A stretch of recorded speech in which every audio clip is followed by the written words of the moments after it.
Life science यानी कि हमारे channel institute of life science में आपका स्वागत है। आज फिर से हम अपनी इम्यूनोलॉजी का जो सेशन चल रहा है उसके नेक्स्ट क्लास को हम आगे कंटिन्यू करेंगे।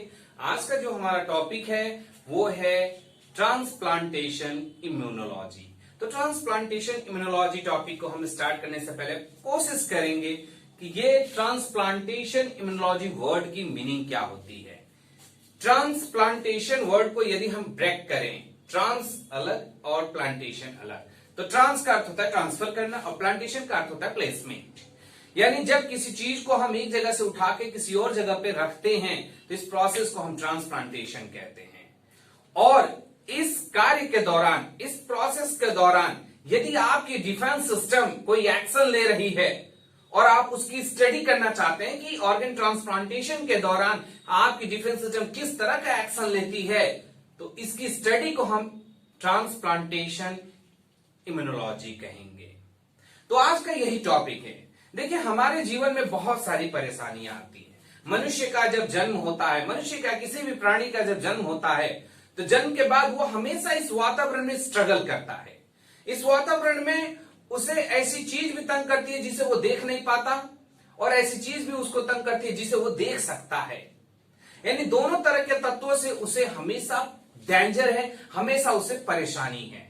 जैसे एग्जांपल डिजीज, हम लोग जैसे ही जन्म लेते हैं हम लोग एक्सटर्नल एनवायरनमेंट में आ जाते हैं और इस वातावरण में आने के पश्चात हम लोग इस एनवायरमेंटल कई सारे एजेंट्स जो हैं, डिजीज कॉजिंग एजेंट्स, उससे डील करते हैं, उससे स्ट्रगल करते हैं। तो अब आप सोचिए कि हमारे बॉडी में जो ऑर्गन्स हैं, टिश्यूज हैं, इन सब पे ये जो फैक्टर्स है, एक्सटर्नल एजेंट्स, हमेशा कोशिश करते हैं इसको डिस्ट्रॉय करने की। यानी जब भी हम डिजीज होते हैं तो ये भी संभावना बढ़ जाती है कि हमारा कोई ऑर्गन फेल मार जाएगा, वो डिजीज के कारण डिस्ट्रॉय हो जाएगा। ये थी आपकी वह सारी चीजें जिसे हम नहीं देख पाते और वो एजेंट हमें अननोइंगली हमारे बॉडी में आता है और हमारे ऑर्गन को डैमेज कर देता है, नॉन फंक्शनेबल बना देता है। लेकिन ऐसे कभी कभी हम जिस वातावरण में रह रहे हैं, जिस दुनिया में रहते हैं, हम लोग एक्सीडेंटली कुछ प्रॉब्लम्स फेस करते हैं। एक्सीडेंट्स के कारण हमारे बॉडी में कुछ स्पेशल ऑर्गन्स जिसके बगैर जीना संभव नहीं है वो डैमेज हो जाता है। अब सवाल यह है कि वो डैमेज्ड ऑर्गन, भले वो डिजीज के कारण डैमेज हुआ, वो एक्सीडेंटली, उस ऑर्गन के ना होने पे, उस ऑर्गन के फंक्शन ना करने पे उस इंडिविजुअल पर्सन की डेथ हो सकती है। और हमारा मेडिकल फील्ड, हमारा मेडिकल साइंस, रिसर्च साइंस ये कहता है कि हम पूरी कोशिश लगा देंगे मनुष्य जात को बचाने में, मनुष्य को बचाने में। यदि इस कारण यानी कि ऑर्गन डैमेज के कारण यदि किसी की मृत्यु होती है तो हमारी कोशिश रहती है कि ऑर्गन जो डैमेज हुआ है उसके जगह पे एक नया ऑर्गन को हम रख के उसे फिर से अलाइव रखें, उसे हम कंटिन्यू रखें, उस इंसान को हम मरने से बचा लें। तो यहां पे सवाल बनता है कि जो डैमेज ऑर्गन है उसे हटाना और एक नया हेल्दी ऑर्गन को उस जगह पे लगाना। ठीक उस तरह से जैसे मोबाइल फोन है, यदि मोबाइल फोन में आपका ईयरफोन खराब हो जाता है या ईयरफोन जो डिवाइस है वो खराब हो जाती है, आप जाते हैं इलेक्ट्रॉनिक इंजीनियर के पास, वो क्या करता है उस डिवाइस को हटाकर एक नया फ्रेश डिवाइस उसमें लगा देता है और फिर से आपकी मोबाइल बेहतरीन वर्क करने लगती है। तो हम भी यही उम्मीद करते हैं और करते हैं कि जो ऑर्गन आपके मनुष्य का या जिस इंडिविजुअल का जो है उसका डैमेज हुआ है उसको हटा के हम एक नया हेल्दी ऑर्गन लगा दें ताकि वो ठीक मोबाइल की तरह, यानी जैसे मोबाइल काम करने लगा वैसे वो मनुष्य भी एक हेल्दी मनुष्य की तरह जिंदगी जीने लगे। ऐसा हम लोग कोशिश करते हैं लेकिन इसमें सक्सेस रेट बहुत कम है। अब सवाल है कि अगर हमारा एक किडनी डैमेज हुआ है और हम दूसरी किडनी वहां पे हेल्दी किडनी लगा रहे हैं तो फिर प्रॉब्लम क्या है बॉडी को? बॉडी क्यों नहीं उसको एक्सेप्ट कर पा रही है? क्यों वो किडनी लगाने के बावजूद भी वो पेशेंट स्ट्रगल करता है? इसके बारे में ही आज के लेक्चर वीडियो में मैं आपको बताऊंगा, क्योंकि हमें इसी के बारे में पढ़ना है। अगर कोई ऑर्गन को किसी बॉडी के अंदर ट्रांसप्लांट करते हैं और वो कार्य नहीं कर रहा है तो उसका कारण स्टडी करते हैं हम लोग, क्या कारण है कि वो नहीं कर पा रहा है। तो ऐसा करने पे आपको पता चलेगा कि आपकी इम्यून सिस्टम इस तरह के क्रियाओं में ज्यादा योगदान देती है, यानी वो ज्यादा इंटरफेरेंस क्रिएट करती है ऑर्गन ट्रांसप्लांटेशन में। तो इस तरह की फैक्टर्स की जानकारी प्राप्त करना, ये हम स्टडी करते हैं ट्रांसप्लांटेशन इम्यूनोलॉजी में। तो आइए अपने लेक्चर्स को हम लोग स्टार्ट करते हैं और एक टॉपिक वाइज, जैसे इंट्रोडक्शन हम लोग देखेंगे, उसके बाद हम कुछ हिस्ट्री के बारे में भी जानेंगे, क्योंकि आज ये काम नहीं किया जा रहा, बहुत साल पहले से ये कोशिश की जा रही है, जिसमें सक्सेस रेट अभी भी स्लो है, थोड़ा डाउन है। और उसके बाद हम टाइप्स भी पढ़ेंगे, उसके क्लासिफिकेशन, फिर इम्यून सिस्टम का कारण, क्या इम्यून सिस्टम, कैसे इम्यून सिस्टम ऑर्गन को सक्सेस होने से रोक देती है, वो सारा हम इस वीडियो में देखेंगे। तो आइए सबसे पहले इंट्रोडक्शन की बात करें तो ट्रांसप्लांटेशन मैंने आपको बताया क्या होता है, organ placement from one place to other of same person और बिटवीन डिफरेंट पर्सन। यानी कि कहना क्या चाह रहा है, यानी कहना चाह रहा है एक ही शरीर है, मान लीजिए मेरा ये शरीर है और मैं एक्सीडेंटली मेट कर गया, मेरे चेहरे का ये स्किन डैमेज हो गया, तो हमारी बॉडी के ही दूसरे पार्ट का, मेरे ही बॉडी का दूसरे पार्ट का स्किन निकालकर यहां पे अटैच किया जा सकता है। तो इस तरह का अगर करते हैं हम, तो ये सेम इंडिविजुअल की बात हो गई। और यदि किसी मेरे फ्रेंड का ऐसा होता है और मैं अपनी स्किन उसको डोनेट करता हूं या ऑर्गन डोनेट करता हूं, तो बिटवीन डिफरेंट स्पीसीज की बात हो गई या डिफरेंट इंडिविजुअल और पर्संस की बात हो गई। तो ये सब ऑर्गन ट्रांसप्लांटेशन ही होता है। ग्राफ्ट यानी वही प्लेसमेंट। ग्राफ्ट दो तरह के हैं, एक है ऑर्थोट्रोपिक और दूसरा है हेटरोट्रोपिक। देखिए हमारी जो किडनी है वो एब्डोमिनल रीजन में, ये पीछे की और बैक साइड में यहां पे होती है हमारी किडनी। हम लोगों के पास एक जोड़ी किडनी होती है। अब ये जो किडनी यहां पे है, फॉर एग्जांपल यदि कोई एक किडनी डैमेज हो जाती है, वर्क नहीं कर रही है अच्छे से, और हमने क्या किया, डॉक्टर से बात करने के बाद कहा कि हमें एक ऑर्गन दे दीजिए, यानी किडनी हमारे बॉडी में प्लेस कर दीजिए और खराब वाले को हटा दीजिए। यदि वो डॉक्टर जो आपका खराब वाला किडनी है जिस पोजीशन पे है, यदि उस पोजीशन से खराब वाले किडनी को हटा के ठीक उसी पोजीशन पे नया वाला किडनी को प्लेस करता है, तो इसे हम लोग कहते हैं ऑर्थोटॉपिक ट्रांसप्लांटेशन। यदि वो ऐसा नहीं करते हैं, उससे हटके कोई जगह पे, यानी उसके ऊपर नीचे दाएं बाएं किसी और ऑर्गन पे, मतलब किसी और प्लेस पे ये कार्य करते हैं, उस ऑर्गन को प्लेस करते हैं, तो उसे हम कहते हैं हेटरोट्रोपिक ट्रांसप्लांटेशन। आइए बात करते हैं, सबसे पहली बार सक्सेसफुल किडनी ट्रांसप्लांटेशन जो हुआ था वो दो भाइयों में हुआ था जो एक दूसरे के जुड़वा थे, ट्विंस थे, यहां तक कि उनका जीनोटाइप एक दूसरे से 100% मैच करता था। दे आर आइडेंटिकल, ट्विंस थे, वो ट्विंस ब्रदर थे, उनके बीच में एक कार्य हुआ था। हिस्ट्री की अगर हम बात करें तो ऑर्गन ट्रांसप्लांटेशन ऐसा कोई टॉप मतलब काम नहीं जो हाल ही में शुरू हुआ है, ये बहुत साल पहले से ये कार्य होता आ रहा है, इतिहास इसका गवाह है। और इतिहास में सबसे पहला ये है, आपको ये इसके सबूत मिल जाएंगे सुश्रुता संहिता में, जो 800 साल बीसी, बिफोर क्राइस्ट के पहले था। वहां पे लोग अपने नोज की स्किन का ट्रांसप्लांटेशन करते थे, ग्राफ्टिंग करते थे। उस समय से ये प्रोसेस चलता आ रहा है। अगर हम बात करें और भी बहुत सारे सबूतों की इतिहास में, तो अलेक्सिस कैरल हैं, इनको तो नोबेल पुरस्कार भी मिल चुका है फिजियोलॉजी और मेडिसिन के फील्ड में। किस कार्य के लिए? वैस्कुलर स्ट्रक्चर और ब्लड वेसल और ऑर्गन ट्रांसप्लांटेशन के फील्ड में स्टडी करने के लिए, इंफॉर्मेशन देने के लिए। इन्हीं की तरह पीटर ब्रेन मेडावर जो थे, उनको भी नोबेल पुरस्कार मिला 1960 में। और इस किस लिए मिला? क्योंकि उन्होंने एक्वायर्ड इम्यूनोलॉजी टॉलरेंस के बारे में स्टडी किया और दुनिया को बताया कि हमारी इम्यून सिस्टम टॉलरेट करने की क्षमता जो है खुद डेवलप करती है। 1954 में किडनी ट्रांसप्लांटेशन पहली बार हुआ और वो दो जुड़वा भाइयों के बीच में हुआ जिनका जीनोटाइप एक दूसरे से 100% मैच करता था। यानी कि दो जुड़वा भाई, ट्विंस जो होते हैं, उनका डीएनए एक दूसरे से 100% मैच करता है। एक भाई का जो इम्यून सिस्टम है वो दूसरे भाई के बॉडी के हर प्रोटीन को पहचानता है, उसके खिलाफ कोई एक्शन नहीं लेता। वैसे ही दूसरे का पहले वाले को पहचानता है, क्योंकि वो दोनों का डीएनए 100% एक दूसरे से मैच करता है, सेम होता है, इसलिए वो एक दूसरे के साथ कोई भी उसके खिलाफ एक्शन नहीं लेते। उनका इम्यून सिस्टम उनके बॉडी ऑर्गन्स को बड़ी आसानी से एक्सेप्ट कर सकता है। यही कारण था कि पहली किडनी ट्रांसप्लांटेशन सक्सेस हो गई जुड़वा भाइयों के बीच में। Gertrude, B Elion, George H Hitchings, इनको भी नोबेल पुरस्कार मिला 1988 में। और इन्होंने एक बात कही कि हर बार जरूरी तो नहीं है कि जुड़वा भाई मिल जाएंगे ऑर्गन ट्रांसप्लांटेशन के लिए। हो सकता है कि किसी इंडिविजुअल को अगर कोई ऑर्गन की जरूरत है तो उसका कोई जुड़वा भाई ना हो, तो ऐसे में एक दूसरा इंसान जो अपना ऑर्गन देना चाहता हो वो उसे जब देगा तो क्या उसकी बॉडी उसे एक्सेप्ट करेगी? बिल्कुल नहीं करेगी। उसका इम्यून सिस्टम उस ऑर्गन को लेने से इनकार कर देगा और उसके खिलाफ एक्शन ले लेगा।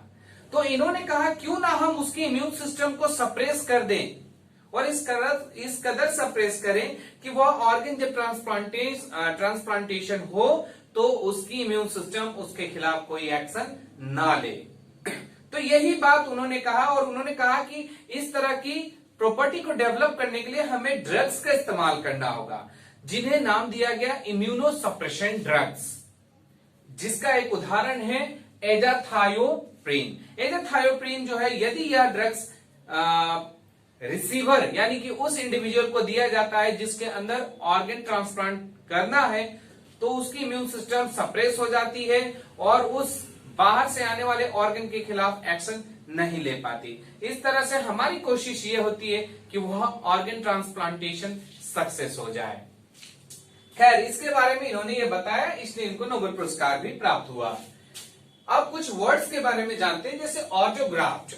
ऑटोग्राफ यानी ऑटोलोगस। मैंने आपको बताया था, यदि मेरी बॉडी फॉर एग्जाम्पल मान लीजिए कि मेरा स्किन ये चिक का जल जाता है, यहाँ की स्किन डैमेज हो जाती है, तो डॉक्टर्स क्या कर देंगे, मेरे ही बॉडी का किसी पार्ट का स्किन निकालकर यहाँ ट्रांसप्लांट कर देते हैं। यदि ऐसा होता है तो इसे हम ऑटोग्राफ्ट या ऑटोलोगस ग्राफ्टिंग कहते हैं। एग्जाम्पल, स्किन बर्न केस में ये काम किया जाता है। इसी तरह से आपका जो है आइसोग्राफ्ट की अगर बात करें तो ये आपके ट्विन्स के बीच में होता है, जुड़वा भाइयों के बीच में होगा, जो सेम स्पीसीज के होंगे और उनका डीएनए भी एकदम मैच करेगा एक दूसरे से, वो आइसोजेनिक होंगे। ठीक इसी तरह से एलोग्राफ्ट। एलोग्राफ्ट में क्या होता है, जैसे होमोसेपियंस, हम सारे मनुष्य क्या है, एक ही स्पीसीज के होमोसेपियंस, लेकिन हमारा डीएनए एक दूसरे से 100% मैच नहीं करता, कुछ प्रतिशत हम लोग एक दूसरे से डिफर करते हैं। यानी कि अगर हम लोग डिफरेंट जीनोटाइप वाले इंडिविजुअल का ऑर्गन ट्रांसप्लांट करते हैं जो कि एक ही स्पीसीज से बिलोंग करते हैं, तो इस तरह के ग्राफ्टिंग को हम एलोग्राफ्ट कहते हैं। जैसे मनुष्य से मनुष्य में ट्रांसप्लांट करना, ये एलोग्राफ्टिंग का एग्जाम्पल होगा। ऐसे मनुष्य जिनका जीनोटाइप एक दूसरे से डिफरेंट हो।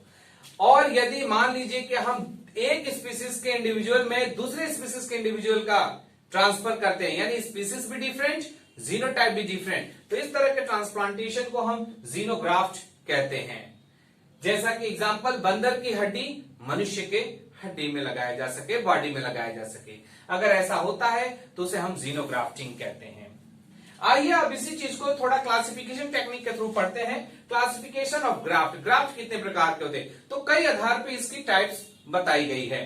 पहला, अकॉर्डिंग टू स्पीसीज, प्रजाति के आधार पे, जैसे ऑटोलोगस मैंने कहा था, ये ऑटोग्राफ्ट भी कहते हैं, यानी क्या, एक ही स्पीसीज का एक ही इंडिविजुअल की बॉडी में होगा। उस तरह से दूसरा है सिंजेनिक आइसोग्राफ्ट, यानी कि ट्विन्स के बीच में जिनका जीनोटाइप एक दूसरे से मैच करता हो, यानी कि 100%। तीसरा है आपका एलोजेनिक यानी एलोग्राफ्ट, जिसका जीनोटाइप तो डिफरेंट है लेकिन दोनों के दोनों इंडिविजुअल एक ही स्पीसीज से बिलोंग करते हैं। जैसे मनुष्यों के बीच में आपका ऑर्गन ट्रांसप्लांटेशन करना जिनका जीनोटाइप एक दूसरे से डिफरेंट हो। और अगला है जीनोजेनेरिक ग्राफ्ट, यानी कि एक स्पीसीज के इंडिविजुअल में दूसरे स्पीसीज के इंडिविजुअल का ऑर्गन ट्रांसप्लांट करना। तो ये था आपके स्पीसीज के आधार पे आपकी ग्राफ्टिंग का टाइप्स। अब दूसरा है according to site of grafting, कहां पे आप ग्राफ्टिंग कर रहे हैं।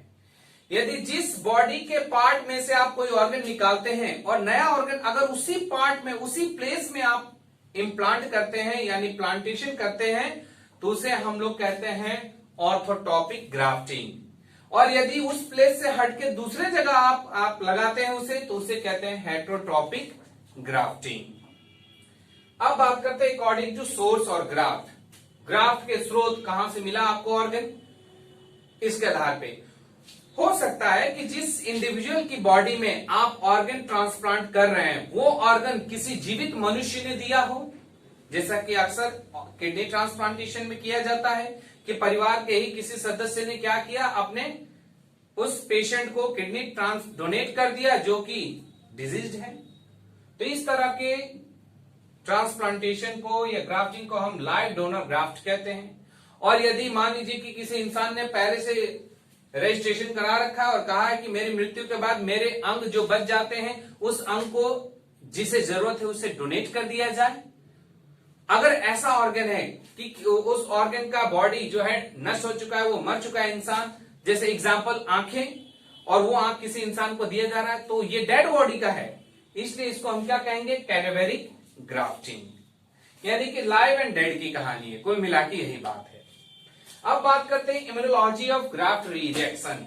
क्यों आपका अगर कोई ऑर्गन किसी के बॉडी में ट्रांसप्लांट करते हैं तो उसका इम्यून सिस्टम उस ऑर्गन को एक्सेप्ट नहीं करता। तो इसमें दो स्टेज है। पहला है फर्स्ट रिजेक्शन। फर्स्ट रिजेक्शन यानी एलोग्राफ्ट के केस में। एलोग्राफ्ट मतलब क्या होता है, मैंने आपको बताया allograft different genotype but same species. जैसे हम लोग सब मनुष्य होमोसेपियन से एक ही स्पीसीज है, लेकिन हम सब एक दूसरे से डिफरेंट है क्योंकि हमारा जीनोटाइप 100% मैच नहीं करता, कुछ प्रतिशत हम लोग एक दूसरे से डिफरेंट हैं। यानी हम भाई भाई बहन बहन भी एक दूसरे से डिफरेंट होते हैं यदि हम ट्विंस नहीं हैं तब। तो अगर इन दो तरह के मनुष्यों के बीच में ऑर्गन ट्रांसप्लांटेशन का कार्य किया जाता है तो देखा गया है, क्या देखा गया है कि मान लीजिए कि एक भाई का किडनी निकाल के दूसरे भाई को दिया गया जिनका जीनोटाइप एक दूसरे से मैच नहीं करता है दोनों भाई ही, लेकिन दोनों का जीनोटाइप 100% मैच नहीं करता। मान लीजिए एक भाई ने अपना किडनी अपने बड़े भाई या अपने डिजीज भाई को दिया, तो देखा गया कि किडनी ट्रांसप्लांटेशन के बाद 3 दिन तक लगता है कि उसकी बॉडी उस किडनी को एक्सेप्ट कर ली है और उस डिजीज पर्सन का इम्यून सिस्टम उस किडनी के खिलाफ कोई एक्शन नहीं ले रहा है। लेकिन ये गलत देखा गया। 3 दिन तक तो पॉजिटिव रिजल्ट आए, मतलब कि सक्सेस रिजल्ट आए, लेकिन चौथे दिन से प्रॉब्लम शुरू हो गई। क्या प्रॉब्लम शुरू हो गई, उस डिजीज पर्सन का जो लिम्फोसाइट था वो ब्लड पाइप से निकल के उस ऑर्गन के अंदर घुस जाता है, उस पर अटैक करता है, उसे डिस्ट्रॉय करने की कोशिश करता है। इतना ही नहीं, वहां पे जिस एरिया में उसको ऑर्गन को ट्रांसप्लांट किया गया है वो एरिया प्लस वो ऑर्गन क्या हो चुका है, इन्फ्लैम्ड हो चुका है, वहां सूजन हो चुकी है, थ्रोम्बोस्टीमिया हो जाता है, वहां ब्लड सर्कुलेशन डिस्टर्ब हो जाता है, धीरे धीरे ब्लड कैपिलरीज और वहां की टिश्यू डिजेनरेट होने लगती है और वहां ऑर्गन भी डिजेनरेट होने लगता है। धीरे धीरे स्कार जैसे आपको चोट लग जाती है और वहां पे लास्ट में क्या होता है, एक काले रंग का धब्बा रह जाता है जो बाद में झड़ जाता है। वैसे ही जो आपका ऑर्गन था वो स्कैब के फॉर्म में कन्वर्ट हो जाता है और लास्ट में वो करीबन 10वें दिन तक देखा गया कि वो डिस्ट्रॉय कर दिया गया, उसे निकाल देती है बॉडी। तो ये देखा गया है फर्स्ट रिजेक्शन के केस में। दूसरा है सेकेंड रिजेक्शन। इसमें देखा गया है कि जैसे यहां बताया कि तीसरे 3 दिन तक तो ठीक ठाक था, लेकिन चौथे दिन से रिजेक्शन शुरू हुआ। यहां छठे दिन से जो बताया जा रहा है कि रिजेक्शन की गति बड़ी तेज कर दी जाती है। क्यों तेज की जाती है, क्योंकि उसके बॉडी में मेमोरी सेल होते हैं जो इसको स्पीड अप कर देते हैं। तो ये थी आपकी immunology of graft rejection. Graft rejection के पीछे का इम्यून सिस्टम का कारण क्या है। अब बात करते हैं immunologic basis of graft rejection. Graft rejection आखिर इम्यून सिस्टम कैसे पहचानती है कि कोई फॉरेन ऑर्गन आ गया है और उसके खिलाफ उसे एक्शन लेना है, उसकी इम्यूनोलॉजिक बेसिक देखेंगे हम लोग। तो देखिए यहां पे एमएचसी मॉलिक्यूल, मैंने आपको बताया था आपके सेल मेम्ब्रेन पे एमएचसी रिसेप्टर प्रोटीन्स होते हैं, एक तरह से वो पहचान भी होते हैं। अब क्या होता है कि जिस मनुष्य के शरीर में हम ऑर्गन ट्रांसप्लांट कर रहे हैं, जरूरी नहीं है कि उसका एमएचसी और जो ऑर्गन उसने लिया है बाहर से उसका एमएचसी मॉलिक्यूल मैच करेगा। जो बाहर से ऑर्गन ले रहा है वो उसकी एमएचसी मॉलिक्यूल्स बॉडी के एमएचसी मॉलिक्यूल से मैच नहीं करती, जिसके कारण क्या होता है कि इम्यून सिस्टम उसके खिलाफ एक्शन ले लेता है। ये देखा गया है। दूसरा क्या, HLA माइनर हिस्टोकॉम्पेटिबिलिटी एंटीजेंस। आपके शरीर में HLA कुछ प्रोटीन्स होती है, बाहर से आने वाले ऑर्गन्स में जो HLA प्रोटीन्स होते हैं वो एक दूसरे से क्या हो जाते हैं, डिफर हो जाते हैं, जिस कारण इम्यून सिस्टम उसके खिलाफ एक्शन ले लेती है। और तीसरा आपने जानते ही हैं कि किसी को ब्लड डोनेट करने से पहले भी हम लोग को ब्लड ग्रुप और कुछ चीजें टेस्ट करानी पड़ती है मैचिंग करने के लिए। तो अगर ब्लड ग्रुप भी डिफरेंट हुआ तो भी एक्शन लिया जाएगा। ब्लड ग्रुप और उसके अलावा कुछ टिश्यू स्पेसिफिक एंटीजेंस होते हैं। तो आगे बढ़ते हैं हम लोग, mechanism of allograft rejection. Allograft rejection मतलब कि एक ही स्पीसीज बट दो डिफरेंट जीनोटिपिकली इंडिविजुअल, यानी दो इंडिविजुअल जिनका जीनोटाइप एक दूसरे से 100% मैच नहीं कर पाता, उनके बीच यदि ऑर्गन ट्रांसप्लांटेशन होता है, अंगों का लेन देन होता है, ओके, तो उसकी मॉलिक्यूलर लेवल पे क्या मैकेनिज्म है वो जरा हम देखेंगे। जैसे मॉलिक्यूलर लेवल तो नीचे देखेंगे हम, ऊपर जस्ट एक ओवरव्यू देखेंगे कि कहां कहां पे इम्यून सिस्टम उस ऑर्गन के खिलाफ एक्शन लेती है। जैसे सेल मेडिएटेड इम्यूनिटी, आपकी जो खास तौर पे टी सेल होती है, ओके, जैसे मान लीजिए मेरे बॉडी के अंदर किडनी ट्रांसप्लांट किया जाए तो मेरी इम्यून सिस्टम में जो टी सेल है वो क्या करती है, जो किडनी होता है उसके सरफेस पे जो मॉलिक्यूल्स होती है जिनको हम एरो एंटीजेंस कहेंगे यानी एमएचसी मॉलिक्यूल, उसके खिलाफ एक्शन लेना शुरू कर देती है और उस ऑर्गन को डिस्ट्रॉय करने की कोशिश करेगा। इसके अलावा हमारा ह्यूमरल इम्यूनिटी में अगर देखेंगे आप तो कंप्लीमेंट सिस्टम होती है, आपको मैंने पहले बताया था, वो एक्टिवेट हो जाती है। ADC antibody dependent cell cytotoxicity ये एक्टिवेट हो जाता है और किडनी जो मेरे बॉडी में डाला जा रहा है, जिस ऑर्गन को ट्रांसप्लांट किया जा रहा है, उसे डिस्ट्रॉय करने की कोशिश की जाती है। ठीक इसी तरह से मेरा इम्यून सिस्टम में जो नेचुरल किलर सेल्स है वो भी क्या करता है, हमारे किडनी के अंदर, जो किडनी बाहर से मेरे अंदर लगाया गया है उस किडनी के टिश्यू में प्रवेश कर जाएगा और वहां के सेल्स को डिस्ट्रॉय करना शुरू कर देगा। तो ये मैकेनिज्म ऑफ एलोग्राफ्ट रिजेक्शन की बात थी। अगर हम इफेक्टर मैकेनिज्म को देखें मॉलिक्यूलर लेवल पे तो क्या है, जैसे होस्ट वर्सेस ग्राफ्ट। मान लीजिए कि मैं होस्ट हूं और मेरे बॉडी में किडनी ट्रांसप्लांट किया जा रहा है, तो जब किडनी मेरे बॉडी में ट्रांसप्लांट किया जाएगा तो मेरा इम्यून सिस्टम उसके प्रति जब एक्शन लेगा तो उसे हम कहेंगे होस्ट वर्सेस ग्राफ्ट रिएक्शन, यानी मिसमैच ऑफ एमएचसी। मेरा इम्यून सिस्टम मेरे एमएचसी मॉलिक्यूल और उस किडनी के एमएचसी मॉलिक्यूल को मैचिंग कराएगा, मैच कर गया तो एक्सेप्ट करेगा, नहीं तो उसके खिलाफ एक्शन शुरू। उसी तरह से एबीओ ब्लड ग्रुप की मैचिंग, उसी तरह से और भी चीजें होती हैं। अगर हाइपर एक्यूट रिजेक्शन हुआ, जैसे कि अगर किडनी मेरे बॉडी में डाला गया और तुरंत मिनट के अंदर, मिनटों के अंदर उसके खिलाफ एक्शन लिया जा सकता है, या 2 सप्ताह भी लग सकता है और आपको लगेगा कि किडनी जो अंदर आया है, ट्रांसप्लांट हुआ है, वो सक्सेस हो गया, लेकिन जरूरी नहीं है। 2 सप्ताह बाद भी इसके खिलाफ एक्शन इम्यून सिस्टम ले सकती है। और 80 से 90% केस में देखा गया है जो ऑर्गन रिजेक्शन होता है वो 1 महीने के अंदर होता है, यानी 1 महीने तक का टाइम ले रहा है और उसके बाद भी उसको रिजेक्ट कर दे रहा है। क्रॉनिक रिजेक्शन में महीना और साल भी लग सकता है। कुछ महीनों आपके बॉडी में वो ऑर्गन है और आपको लगा कि आप ठीक हो गए हैं, आपके इम्यून सिस्टम ने उस ऑर्गन को एक्सेप्ट कर लिया है, या कुछ साल भी, लेकिन उसके बाद फिर आपकी इम्यून सिस्टम उसके खिलाफ एक्शन लेती है और उस पार्टिकुलर स्पेसिफिक ऑर्गन को डिस्ट्रॉय करके नष्ट कर देती है। तो ये कहानी है। ऐसी परिस्थिति में एंटीबॉडी बनने लगता है एबीओ ब्लड ग्रुप एंटीजन के खिलाफ, या वैस्कुलर एंडोथेलियल सेल के एंटीजन के खिलाफ, या आपको मैंने बताया था हिस्टोकॉम्पेटिबिलिटी एंटीजेंस जो होती हैं उसके खिलाफ एंटीबॉडी बनने लगते हैं और इसको बनने में महीनों और कई साल लग जाते हैं। उसके बाद उसका रिजल्ट आता है और वो ऑर्गन जो ट्रांसप्लांट किया गया था वो डिस्ट्रॉय हो जाता है। इस तरह की घटना को हम क्रॉनिक रिजेक्शन भी कहते हैं। अगर हम देखें तो ये क्या था, अभी जो मैंने बताया ग्राफ्ट, होस्ट वर्सेस ग्राफ्ट, यानी किडनी जो ऑर्गन था जो मेरी बॉडी में डाला गया तो मेरे इम्यून सिस्टम ने उस ऑर्गन के खिलाफ एक्शन लिया।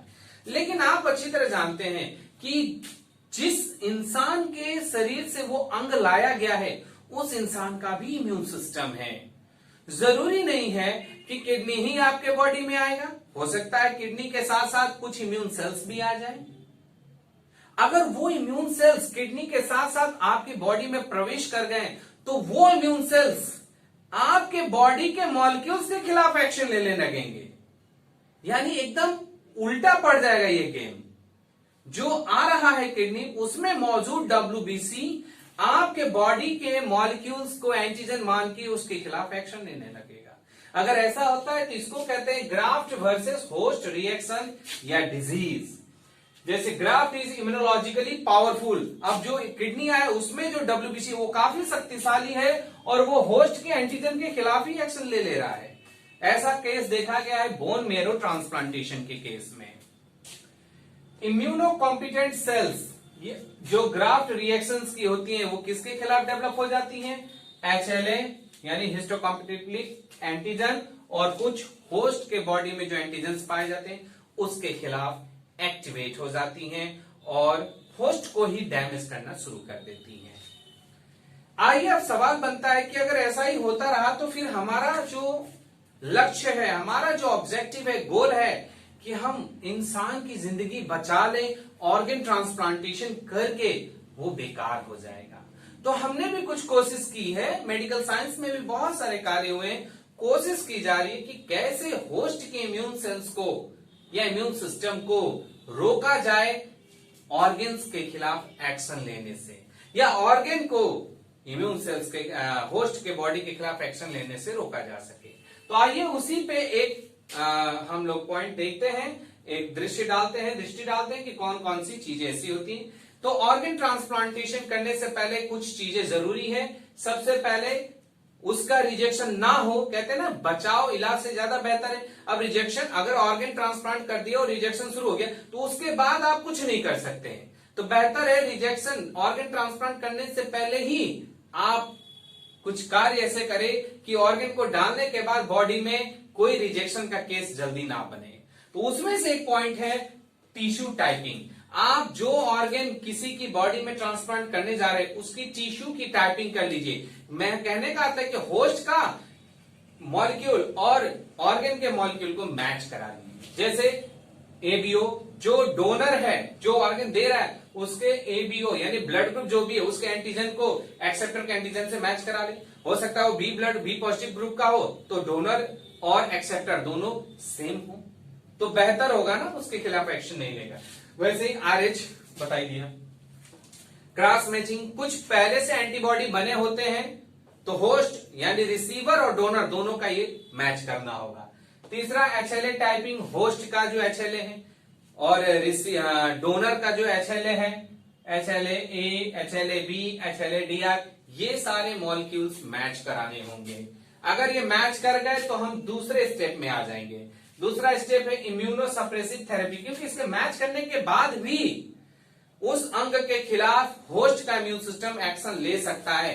तो उस घटना को और घटाने के लिए कि वो घटना ना हो, उस चांस को कम करने के लिए हम थेरेपी का इस्तेमाल करेंगे, ड्रग्स थेरेपी का, जो होस्ट के इम्यून सेल्स को दबा देगा और जब ऑर्गन ट्रांसप्लांट करेंगे तो होस्ट के इम्यून सिस्टम उसके खिलाफ कोई एक्शन नहीं ले पाएगा। इसके लिए हम कुछ ड्रग्स का इस्तेमाल करते हैं जिनका नाम आपके सामने है, cyclosporine, azathioprine, cyclophosphamide, antibody against T cell surface molecule, anti inflammatory agents जैसे कॉर्टिकोस्टेरॉइड्स। ये सारी ड्रग्स हम क्या करते हैं, होस्ट के बॉडी में डालते हैं, उसको ट्रीट करते हैं, इससे पहले उसको रेडी करते हैं, प्रिपेयर करते हैं कि वह बाहर से आने वाले अंग को एक्सेप्ट कर सके। इसके अलावा इंडक्शन ऑफ इम्यून टॉलरेंस, इसके अलावा उसके इम्यून सिस्टम को, होस्ट के इम्यून सिस्टम को हम इतनी क्षमता देने की कोशिश करते हैं कि बाहर से आने वाले अंग को वो नजरअंदाज करे, उसके खिलाफ कोई एक्शन न ले। कैसे करेंगे ये काम? पहले inhibition of T cell activation, हम होस्ट के टी सेल को एक्टिवेट होने से रोकते हैं। कैसे? पहले से ही उसमें सॉल्युबल MSC मॉलिक्यूल का इंजेक्शन देके। जैसे ही सॉल्युबल मॉलिक्यूल का इंजेक्शन दे देंगे तो होस्ट सेल का टी सेल इनएक्टिवेट हो जाएगा। उसी तरह से एडमिनिस्ट्रेशन ऑफ, हम क्या करेंगे, एंटी इंटरल्यूकिन 2R और मोनोक्लोनल एंटीबॉडी इंजेक्ट करेंगे। इसी तरह से हम लोग टी हेल्पर सेल 2 साइटोकाइंस जैसे anti TNF alpha, anti IL-22, anti IFN-GMAB monoclonal antibody, ये सब का हम क्या करते हैं, इंजेक्शन देते हैं रिसिपिएंट, रिसीवर की बॉडी में, जिसे अंग देना है, जिसके बॉडी में अंग लगाना है, ताकि उसका इम्यून सिस्टम, उसकी बॉडी प्रिपेयर हो सके उस ऑर्गन को रिसीव करने के लिए और उसका इम्यून सिस्टम उसके खिलाफ कोई एक्शन ना ले सके। तो ये सब बहुत ज्यादा जरूरी है स्टेप्स जो आपको फॉलो करना पड़ेगा, तब जाके कुछ चांसेस बढ़ जाएंगी आपके ऑर्गन ट्रांसप्लांटेशन के सक्सेस का। तो ये कहानी थी एलोग्राफ्ट की, यानी कि एक ही स्पीसीज लेकिन दो डिफरेंट जीनोटाइप वाले इंडिविजुअल के बीच ऑर्गन के लेन देन के केस में। लेकिन हम इस फील्ड में भी कोशिश कर रहे हैं, किस फील्ड में? जीनो ट्रांसप्लांटेशन के केस में। जैसे मनुष्य, एक मनुष्य दूसरे मनुष्य को अपना अंग देने से बहुत कतराता है, वो शौक से नहीं देता, मजबूरी में देता है ना। तो ऐसी परिस्थिति में कई लोगों को अंग ना मिलने के कारण भी उनकी मृत्यु हो जाती है। यदि किसी कारणवश, यदि कोई टेक्निक या कुछ ऐसा क्ल्यू मिल जाता हम सबको कि दूसरे जानवरों का, जो दूसरी स्पीसीज से बिलोंग करते हैं, उनका भी अंग हम अपने बॉडी में यूटिलाइज कर पाते, तो ये बहुत बड़ा खोज होता इस मानव प्रजाति के लिए। इस मनुष्य को, जिंदगी को बचाने के लिए एक बहुत बड़ी डिस्कवरी हो जाती है, इन्वेंशन हो जाता। लेकिन दुर्भाग्यवश अभी तक इस फील्ड में कोई हमें सक्सेस नहीं मिला है। यहां तक अभी तो हम एलोग्राफ्ट में भी फंसे हुए हैं, 100% परफॉर्मेंस सक्सेस कहीं नहीं है। तो जीनो ट्रांसप्लांटेशन में अभी कोई सक्सेस नहीं मिला है, या कोई मतलब उम्मीद ही नहीं मिली है अभी तक। लेकिन उम्मीद, होप है कि यदि इस फील्ड में हम सक्सेस हो गए तो फिर मनुष्य की जिंदगी को बचाया जा सकता है ऑर्गन ट्रांसप्लांटेशन के थ्रू। तो ये आपकी टॉपिक थी आज की, जिसमें आपको मैंने बताया कि कैसे कोई अंग आपके बॉडी में जाता है तो आपकी इम्यून सिस्टम उसके खिलाफ एक्शन ले लेती है, कितने प्रकार के होते हैं, कौन कौन से मॉलिक्यूल्स ये रोल प्ले करते हैं, और फिर इस तरह की घटनाओं से कैसे बचा जा सकता है,